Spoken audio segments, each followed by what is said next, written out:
What's up guys, YST here and welcome back to another Raid Shadow Legends video. And today, for the first time on the channel, I'm going to be doing a guide on how I'm going to be taking down the new fusion in GNISHAK Verminlord and the kind of ways that I'm going to be approaching this. As you guys in the past on previous fusions asked me to actually do something like this so you have the most optimal way to take down these fusions. But let me know guys, is GNISHAK Verminlord a champion that really makes you want to go for this? Like, he does have bombs on the A1, which is really cool. He has an AoE with 2 extra bombs and an extra turn mechanic, which can lead into a decreasing of detonation countdowns and increasing the duration of poison debuffs, which you can actually enable with the Rack Plague passive, where he does 2 protected poisons when bombs detonate or are removed. So I think he's a very unique, quirky champion. The protected poisons is very interesting. And I always say that if there's a champion that has an interesting kit and you've got the resources to do it, it's always usually a good idea to try get yourself a new legendary champion. But I'm intrigued to know if you guys are actually going for this.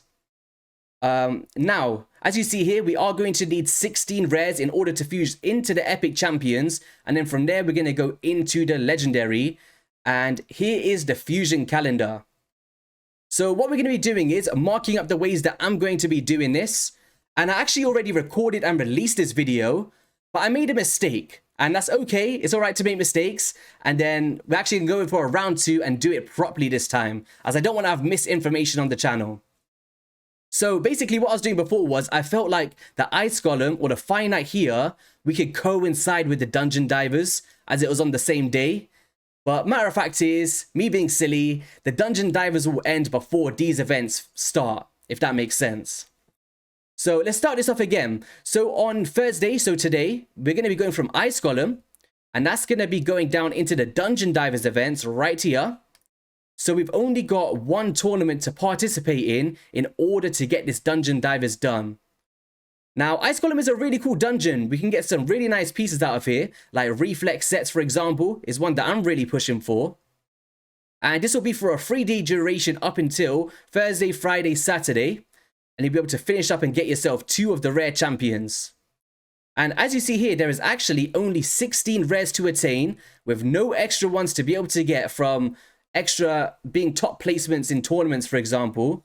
So you need to actually go through and complete every single event. But there is a plus side to this, because there's no champion chase as you see on this board. There's only a summon rush, so if you guys have been preparing your shards and preparing for both events, you can now actually invest into just the summon rush and potentially, we just marked this up with a different color, get yourself an Indalia. Now, if you don't want to push for the epic and the thresholds are really high, that's completely fine, as this fusion is still attainable to do it by getting all of the rare champions.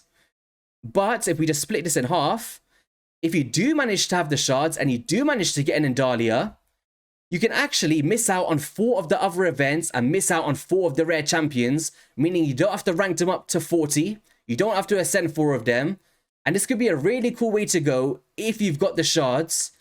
But I do strongly believe that over the Christmas period, we're going to be having some special events, as we've kind of seen in the past as well. Potentially even a guaranteed event, in my personal opinion, from Friday till Sunday, where they might actually have an event for every single shard on each of these days, where they would usually have some summoning champion chase event, right? Traditionally with fusions, which isn't in this one, which is great for free-to-play players in my personal opinion. But alright, the summon rush will actually be starting here on the Friday. I'm heading into the Sunday, of course, into Monday morning. And you'll be able to summon your shards and get another risk arm in that event alongside an epic. Now, at the same time, so on Saturday, they'll be starting with a Classic Arena Takedown 1 and Artifact Enhancement Event 1. And this is a great way to start farming up your resources and artifacts for ones that you prepared from like 11 to take to 12, or ones that you've got from 15 to take to 16, where you can really optimize your points and burst through this event very quickly if you prepared in advance. Classic Arena Takedown, usually the easiest of the bunch, pretty self-explanatory. You go into the arena, take down some teams, and this one's usually one of the easiest from the bunch to get that rare champion at the top of the milestone rewards.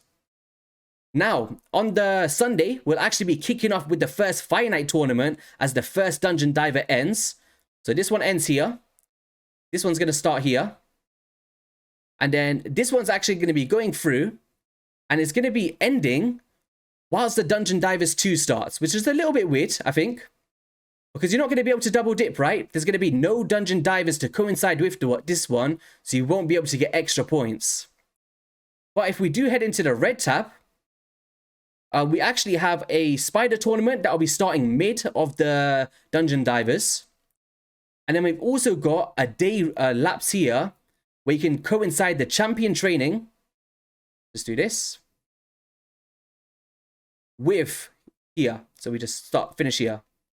Into the Dungeon Divers, get yourself some points and coincide with the first day of the spider tournament, sorry. So it's a nice little double dip, which you can actually finish off here with a spider. And get as much points as you can from spider and champion training to finish up Dungeon Divers 2, which is actually really cool for double dipping. And hopefully that should be enough to complete this event here. And get yourself some actual accessories that you could be able to sell if they're ones that you don't need. So you can complete Artifact Enhancement 2, which is over here. So get yourself some silver, maybe just before Christmas on Christmas Eve. Rank up all of your pieces and finish off this one as you get a lot of silver from selling artifacts and accessories from spider tournaments. Or just accessories, should I say. Now this one here, this has actually been changed from raid and it's been moved into a tournament, so don't get confused. It'll be over the same dates, and they did clear this up in their Discord server, as it will be a tournament, not an event. So Classic Arena, once again, pretty self-explanatory. You can completely finish off in this period here before Christmas Eve and Christmas Day. I'm not sure how many of you guys will be playing on Christmas Day. Who knows? So try your best to finish it on Saturday so you can enjoy Christmas Day with your loved ones, right?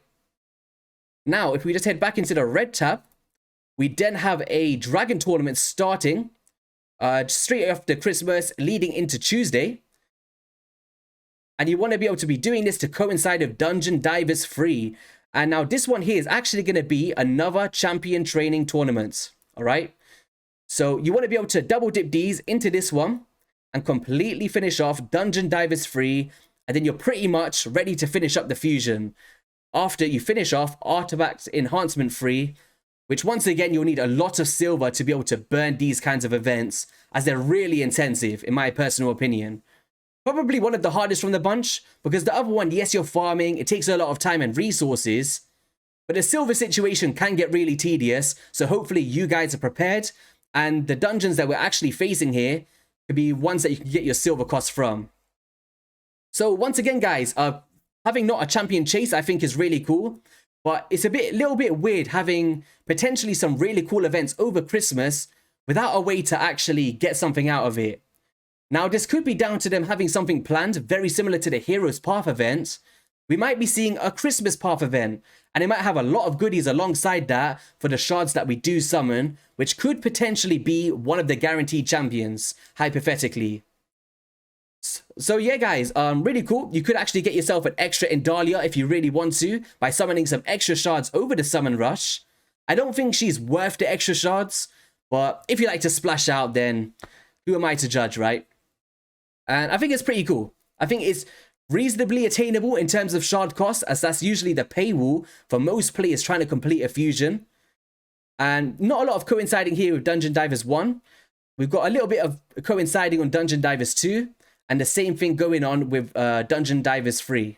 And it's also worth mentioning that if we head into the dungeon tabs, we actually have the Spirit Keep up right now at the time of recording this video. So make sure that you guys are staying on top of your potion keeps, as they are in a rotation. And you don't want to be at that last day of the fusion thinking to yourself, why on earth did I not farm these potions? And you'll find yourself in a position of having to spend gems to open up these potion keeps on the days that they're not on rotation, which is around 200 gems, I believe. So definitely try your best, keep on top of this, get yourself some magic potions for the epic champions, and spirit potions for the other two epics, and all of the rares that you will need to fuse into GNISHAK Verminlord. So in terms of Aisha, I think that's how you say her name, she does have a poison on the A1, she does have a weaken on the A2, and she also has an increasing and decreasing of enemy buff durations on the A3 ability. with a nice little healing mechanic on Venom for Blood. So pretty cool champion, but the main thing is if you're summoning Sacred Shards over the 10x event starting tomorrow, you might want to start actually, hopefully, pulling one of these epic champions and not having to do 4 of the other events, which is usually a plus. But that'll be coming down to an RNG factor, and definitely don't rely on just that alone. In Dahlia, this is the champion. She's got provokes, decrease attack AoEs, and a counter attack on the decrease attack. And I think she'll be a pretty cool champion for early game progression for Hydra Boss. Morag Bronzelock is probably my favorite from the bunch in terms of aesthetics. A defensive-based nuker in my opinion, but I'm not sure of the damage multipliers as of now. But she has a 2-time hitter, a strengthen, and an ally attack mechanic with an extra turn if the target's killed.